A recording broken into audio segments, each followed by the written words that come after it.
कसा देऊळ बंद 2 पोहोचला 100 कोटीच्या क्लबमध्ये? जितका मूवी बनवायला बजेट लागतं तेवढंच पब्लिसिटी लागतं. स्पर्धेमध्ये टिकण्यासाठी तुम्हाला तुमचं प्रमोशन करावंच लागेल.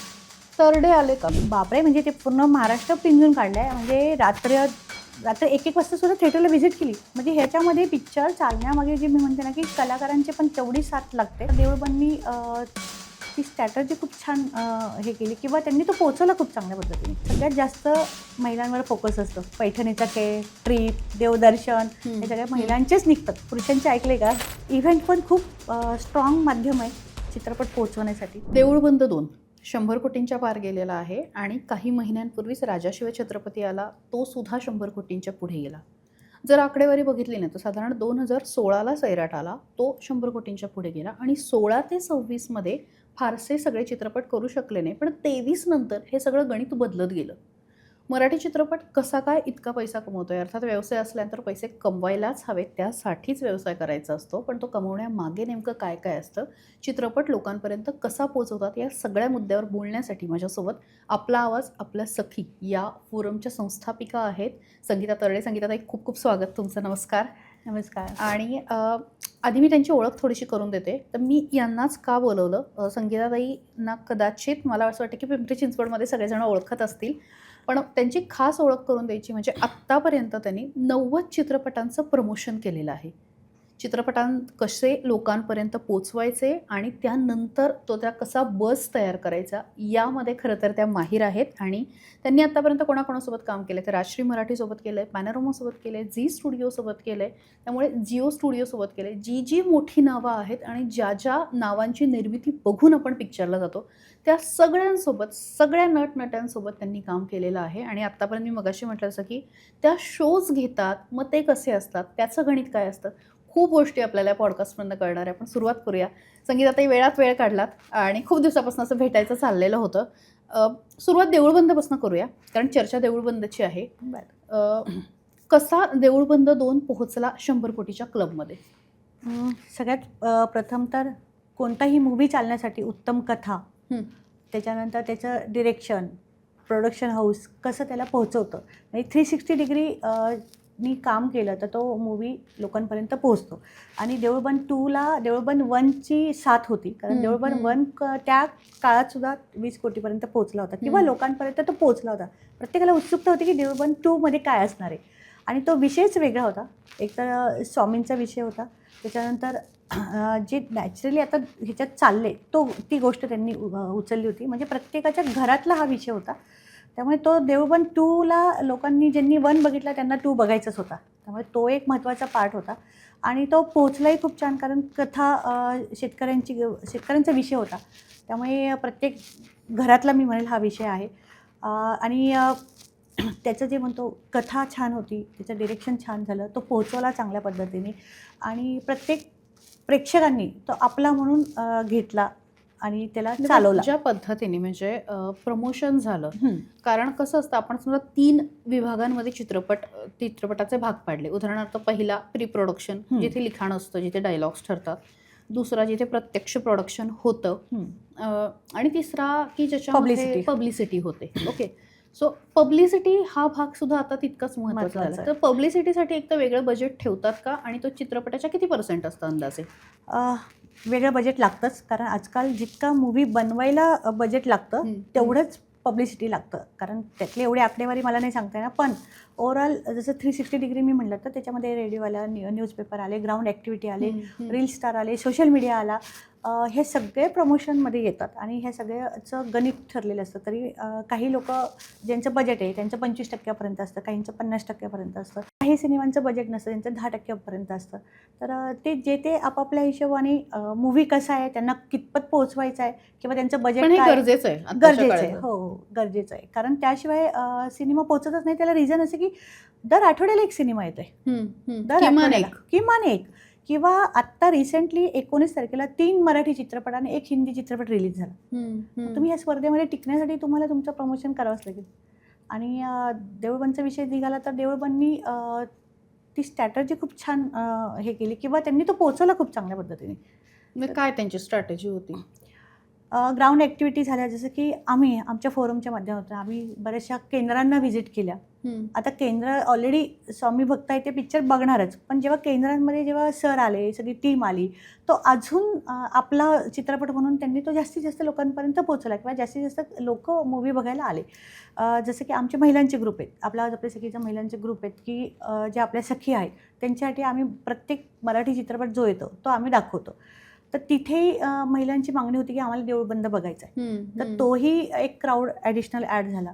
तर अशा ह्या सगळ्या पद्धतीने तो चित्रपट म्हणजे ग्राउंड ॲक्टिव्हिटीमध्ये म्हणजे काय होतं की सेलिब्रिटी जेव्हा येतात तुम्हाला भेटतात, तर तो आपला सिनेमा वाटतो. किंवा आमच्या ग्रुपवर त्याचं ट्रेलर, टीजर, प्रमोशन ॲक्टिव्हिटी किंवा सॉन्ग वगैरे असेल हे आम्ही पोस्ट करत असतो, किंवा सॉन्गचं रील्स बनवा वगैरे अशा काही स्पर्धा पण आम्ही टाकत असतो.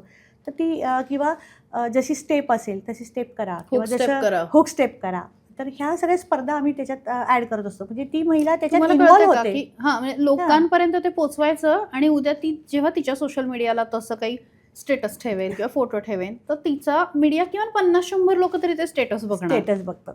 सो ही न दिसणारी पण एक प्रसिद्धीचाच भाग आहे. प्रसिद्धी, कारण ती ॲक्टिव्हिटीमुळे काय होतं, कंटेंट मिळतो, सोशल मीडियावर टाकायला कंटेंट मिळतो. त्याच्यानंतर लोकांना ती ॲक्टिव्हिटी समजते, किंवा त्याच्या जे फोटोज वगैरे जातात ते महिला त्यांच्या स्टेटस वगैरे ह्याच्यावर किंवा सोशल मीडियावर टाकतात. कारण आजकाल काय प्रत्येकाच्या स्टेटसला रोज काही ना काही टाकलं गेलं पाहिजे. तर हा एक त्यातला पार्ट आहे. आणि जे मीडिया आहेत, जे रील स्टार किंवा रीलवरती आपण किंवा इन्स्टावरती टाकायला तो कंटेंट पण चांगला चालतो. त्याचं पण स्वरूप बदलतंय ना, म्हणजे मीडियाचं. म्हणजे पूर्वी पेपरला जाहिराती यायच्या, म्हणजे मला असं वाटतं की अगदी पहिलं पान भरू किंवा हाफ पेज वगैरे ॲड असायच्या. आता त्या कमी कमी होत चाललेल्या आहेत, आणि आता त्याची जागा वेगवेगळ्या ठिकाणाहून कशी भरली जाते. ॲक्च्युली ते मीडिया माध्यम, प्रिंट मीडिया माध्यम होतं, आता डिजिटलकडे आलं आहे सगळं. आता आपण 5 मिनटं बसलं तरी पटकन पेपर हातात घेत नाही, पण आपण मोबाईल हातात घेतो आणि लगेच बातमी कळते. काल आलिया भट पिंपरी चिंचवडला आली, हे सगळ्या सोशल मीडियावर गेले. पेपरला दुसऱ्या दिवशी आलं, पण काल विदिन एका तासात सोशल मीडियावर सगळीकडे आलिया भटचे फोटोज किंवा व्हिडिओज व्हायरल झाले. हा, आलिया भट पिंपरी चिंचवडला आली किंवा पुण्यामध्ये आली. तर तो डिजिटल माध्यम स्ट्रॉंग झाला आहे. त्याच्यानंतर रील स्टार असेल, तो एक माध्यम आला आहे. त्यामुळे इवन स्वतःचं जे आर्टिस्ट आहेत, कलाकार आहेत, त्यांचेही स्वतःचे इन्स्टाचे अकाउंट आहेत, त्याच्या माध्यमातून पण लोकांपर्यंत जाते. त्यामुळे तो ट्रेंड चेंज झाला आणि लोकांपर्यंत पटकन पोहोचणारं माध्यम झालं आहे. पण मग आता अगेन विशेषतः जे मराठी चित्रपट आले, एकतर बरेचसे महिला केंद्रित आले, किंवा महिला ऑडियन्सकडे बघून जास्त प्रमोशन करण्यात आलं, तर त्याचा फायदा होतो का? आणि महिला ऑडियन्सना जास्त पुश केला तर तिकिटावरती म्हणजे चांगला परिणाम दिसतो का? नक्की. बाईपण भारीचं उदाहरण देईल मी. 4 वर्षापूर्वी 3-4 वर्ष झाले असेल, बाईपण भारी देवा आला. महिलांशी निगडीत तो विषय होता आणि प्रत्येक महिलेच्या जवळचा विषय होता. बऱ्याच बहिणी कित्येक वर्ष भांडणं केलेल्या बहिणी एकत्र आल्या, जावा एकत्र आल्या, नातेसंबंध जुळले, कारण त्या मूवीमध्ये सगळ्या बहिणी दाखवल्या होत्या आणि प्रत्येक बहीण तिच्या ह्याच्यानुसार कशी ग्रेट आहे किंवा इगो म्हणा किंवा काय. पण त्या मूवी बघितल्यानंतर बऱ्याचशा महिला एकत्र येऊन, बहिणी एकत्र येऊन रडल्या. म्हणजे हे आमच्या ऑन दी स्पॉट आम्ही थिएटरमध्ये ह्या गोष्टी बघितल्या. आणि आणखीन एक त्याच्यामध्ये अजून एक ती मंगळागौरची एक स्पर्धा होती आणि त्या साड्या वगैरे एकसारख्या, त्या साड्यांचा ट्रेंड आला. आणखीन एक त्या पिक्चरमुळे मंगळागौरीचे जे सिलेक्टेड ग्रुप होते ते इतके ग्रुप झाले की बऱ्याच महिलांनी एकत्र येऊन मंगळागौरीचे ग्रुप तयार केले. ग्रुपचा पण ट्रेंड आला. ग्रुपनी प्रोफेशनली स्पर्धेमध्ये उतरले. जिथे तिथे स्पर्धा असेल मंगळागौरीची, आता श्रावण सुरू होईल तर आता येतीलच ॲड, आणि बरेच पॉलिटिकल लोक स्पर्धा घेतात मंगळागौरीचे वगैरे.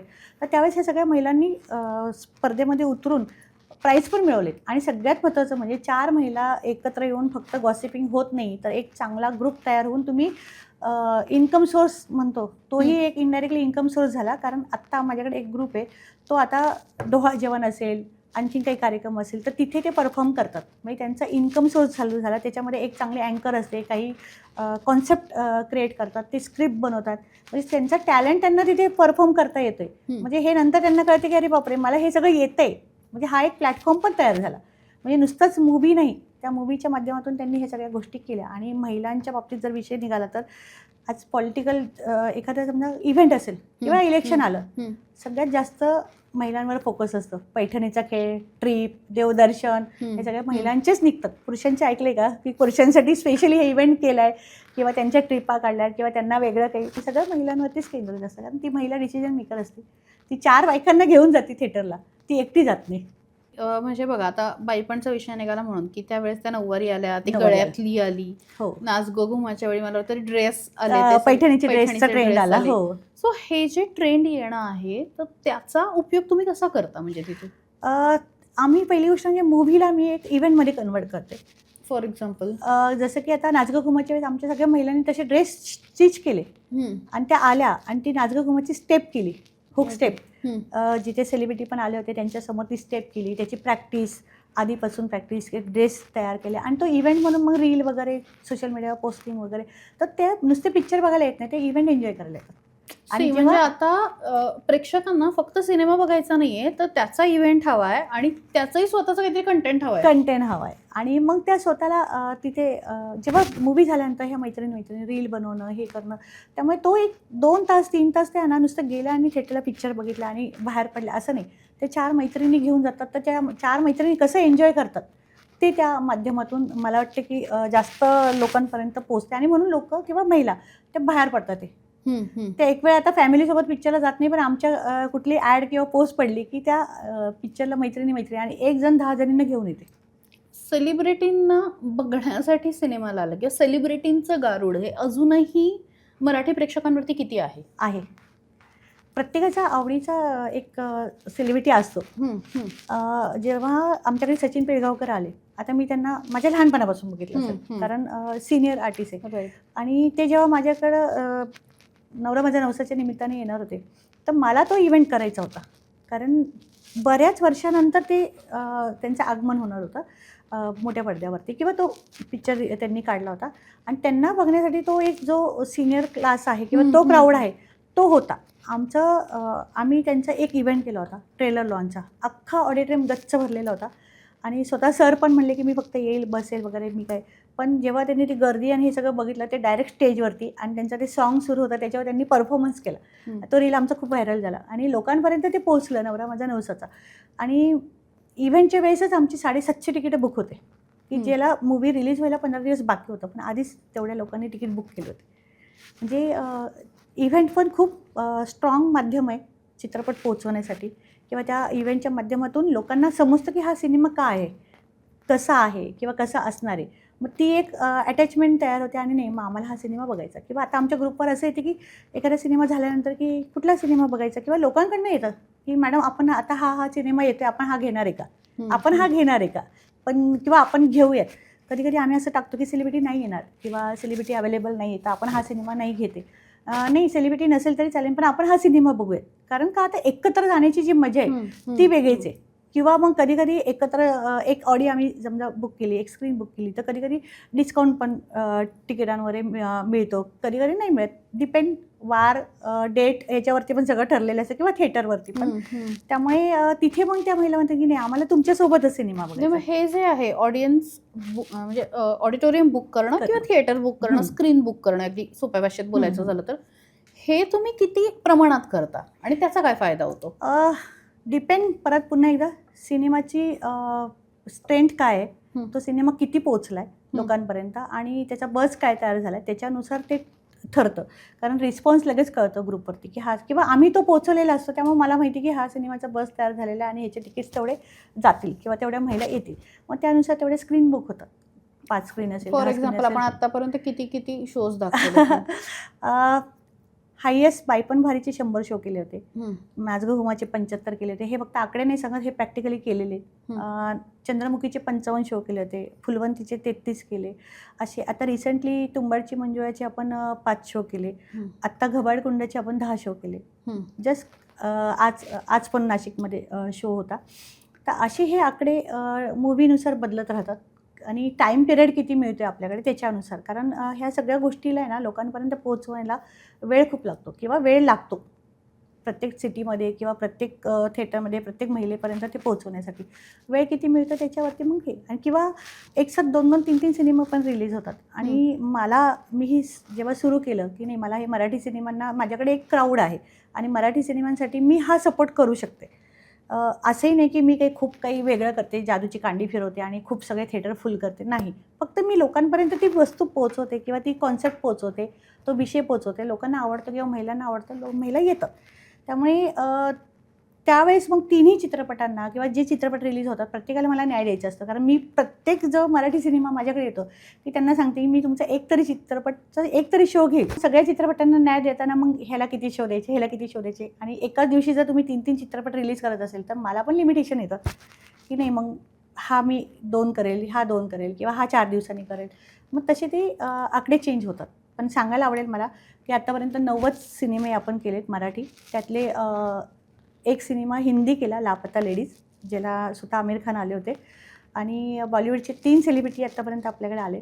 एक होत्या माधुरी दीक्षित मॅडम पंचक चित्रपटाच्या निमित्ताने, आणि रिसेंटली आता राजा शिवाजी चित्रपटाच्या निमित्ताने रितेश देशमुख पण आले होते. म्हणजे स्वतः थिएटरला त्यांनी व्हिजिट केली होती. आणि लापता लेडीच्या निमित्ताने आमिर खान. सगळे आपले मराठी स्टारकास्ट जेवढे आत्तापर्यंत चित्रपट केले ते सगळे. आत्तापर्यंत असं कधीच झालं नाही की कुठला सिनेमा घेतला आणि त्याची स्टारकास्ट नाही आली.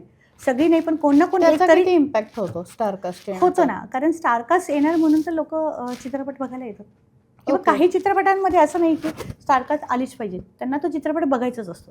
तरडे आले का म्हणजे सर तर आत्तापर्यंत 4-5 वेळा आम्ही शो लावले, सगळे शो लावते. ओके. हां, देऊळबंदची आपण 100 कोटींची जी स्ट्रॅटेजी बघतोय त्याच्यामध्ये त्यांनी जमेल तेवढ्या ठिकाणी हजेरी लावली. बापरे, म्हणजे ते पूर्ण महाराष्ट्र पिंजून काढलाय. म्हणजे रात्र 1-1 वाजता सुद्धा थिएटरला व्हिजिट केली. म्हणजे ह्याच्यामध्ये पिक्चर चालण्यामागे जे मी म्हणते ना की कलाकारांची पण तेवढी साथ लागते किंवा त्यांचं कोऑर्डिनेशन म्हणा किंवा काय, किंवा एखादा कलाकार आहे. आता हे मी जस्ट असं सांगते, माझा जो अभ्यास आहे, मूवी झाला, मानधन मिळालं, विषय संपला. तो म्हणजे मी 2 दिवस फिरेल, 3 दिवस फिरेल, मी कशाला फिरू. अशा पण गोष्टी होतात. पण काही कलाकार नाही, सिनेमा चालला, आणि मी हे म्हणते सिनेमा चालला तर तुम्हाला काम मिळणार आहे. प्रोड्युसर जगला तर तुम्हाला काम मिळणार आहे. जर प्रोड्युसरच जगला नाही इन द सेन्स त्याला जर पैसे मिळाले नाही, लॉस झाला, तर तो पुढचेच पैसे नाही लावणार. जर आता वाणी सरांनी जर डिक्लेअर केलं की मी पुढचे 6 सिनेमा 10 का 11 मला तर आठवत नाही आहे, त्यांनी डिक्लेअर केले की देऊळबंदचे तेवढे पार्ट येणार आहेत. पण प्रॉफिट होत असेल तर नक्कीच करतील ना. पण जर तो प्रॉफिट नाही झाला किंवा लॉस झाला तर दुसरे सिनेमा येणार नाही. मग मराठी कलाकारांना काम कुठे मिळणार. त्यामुळं मग त्यावेळेस कलाकारांची पण साथ फार महत्त्वाची असते. एक शब्द फक्त मी ॲड केला होता आमच्या ग्रुपवरती. अशोक मामांचा पिक्चर येतो आहे आणि ते येणारच स्वतः. त्यांचं आत्ता वय आहे 75. ते माझ्याकडे फर्स्ट टाईमच येणार होते.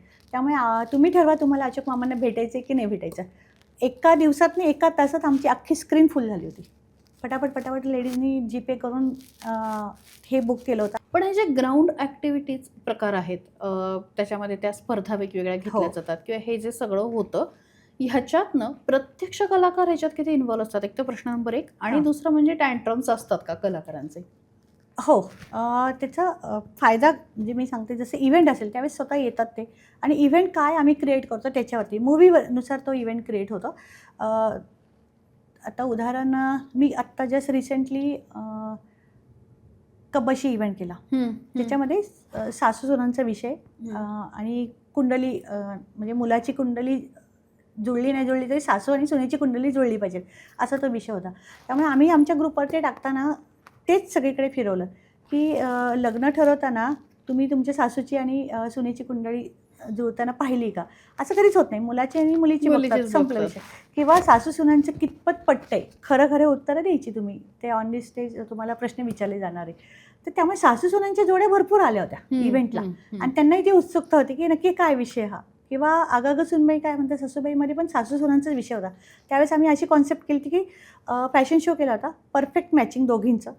तुमच्याविषयी एकमेकींविषयी तुम्हाला बोलायचं आहे, चांगले पण आणि वाईट पण.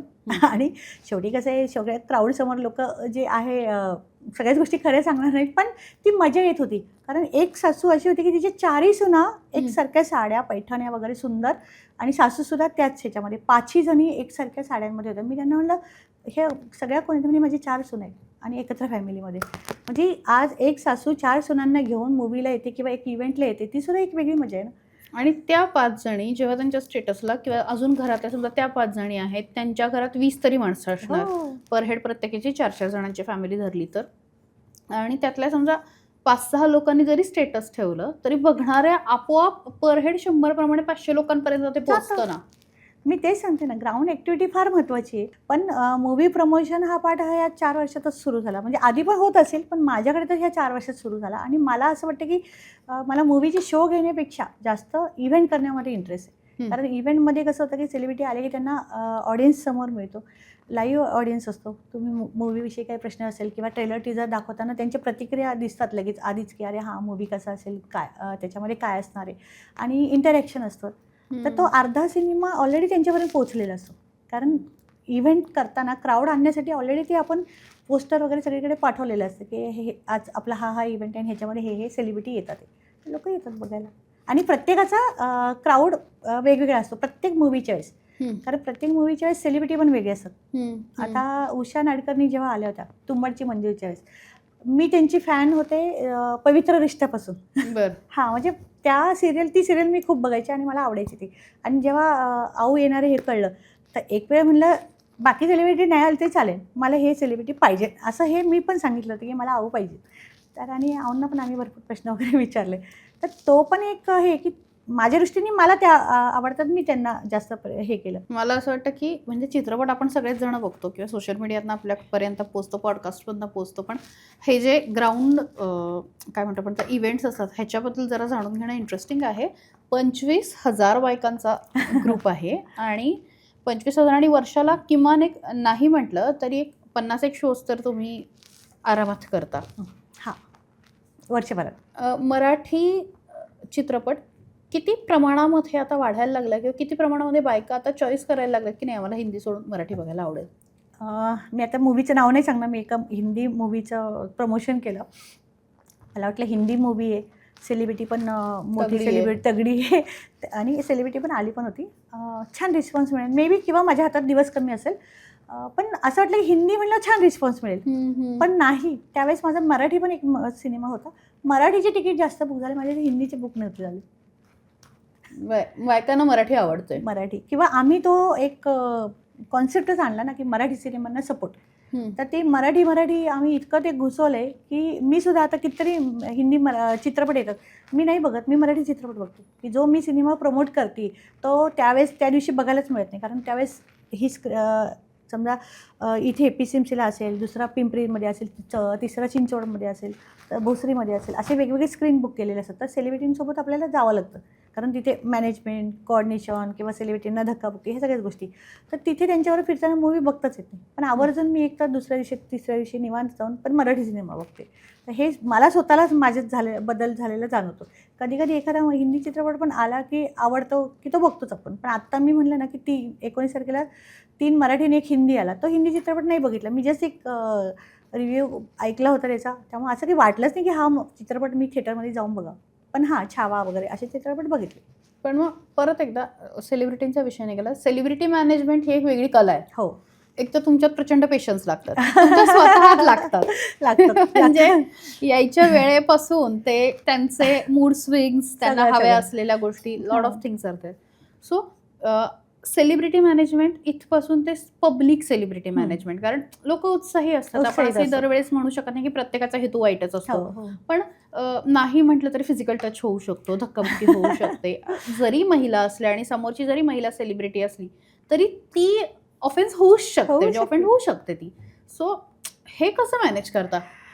एक तर तो कंट्रोल मी ग्रुपला आधीच टाकलेलं असतं, जर कोणी मध्ये आले तर तुमचे फोटो होणार नाही. कारण एक जणी जरी मध्ये आली ना तर माझे 10 सेकंदात 10 क्लिक होतात, एका सेकंदात एक क्लिक ग्रुप फोटो. पण बायकांचं कसं होतं, असं गालावून हात फिरवून, अगं तू खूप छान आहे, तुझी माहेरची साडीचा. आता त्या आऊंना एक प्रश्न विचारला माहेरच्या साडीच्या पिक्चरचं, ज्याला 35 वर्ष झाले, की जिने प्रश्न विचारला ती त्यावेळेस नसेल पण लहान असेल, तरी तिने ते प्रश्न विचारला. ते म्हणजे आऊ म्हणतात, अहो तो 35 वर्षापूर्वीचा विषय आहे, मला पण नाही आठवणार आता. तो डायलॉग बोलून दाखवा तुमचा त्या पिक्चरमधला. म्हणजे काय, तर ते महिलांना आहे ना फार हे असतं. मग हाताला हात ओढणार, मग गालाला हात, तुमचं खूप छान आहे गं, छान दिसते वगैरे वगैरे, असं ते असतं. मग त्यावेळेस एक तर बाउन्सर ठेवावं लागतात. किंवा मग आता पूर्वी आम्ही काय करतो की चला सेलिब्रिटी आले तर होऊ द्या सगळ्यांचे फोटोज वगैरे, पण त्यात वेळ पण खूप जातो आणि महिला ऐकत नाही. मग डायरेक्ट मूवी सुरू झाल्यानंतर स्क्रीनमध्ये एंट्री मारायची, थोडं स्क्रीन पॉज करतो आपण मूवी, 5 मिनटं इंटरॅक्शन, सगळ्यांशी बोला, हे करा. त्यावेळेस डिस्टन्स असतो, सगळे बसलेले असतात, ते मॅनेज होतं आणि पटकन एक्झिट मारावी लागते. तरी बायका पळत पाठीमागून येतात. मग तिथे थिएटरचे लोक, बाउन्सर वगैरे मदत करतात. काही वेळेस नाही ऐकत. म्हणजे राजा शिवाजीच्या वेळेस एवढी सिक्युरिटी, एवढे बाउन्सर, बॅरिकेटेड, थिएटरमध्ये सुद्धा बॅरिकेटेड लावले होते, लोखंडी बॅरिकेटेड, की तिकडनं पण नाही. त्याच्यावरनं उडी मारून सुद्धा महिला त्याच्यावरनं सुद्धा उडी मारून आल्याच. म्हणजे इतकं मी मॉलवाल्याला तेच म्हणलं, तुम्ही म्हणले ना आमची सिक्युरिटी किती टाईट आहे, म्हणलं आमच्या बायका बघा तुमची एवढी सिक्युरिटी तोडून सुद्धा घुसल्या.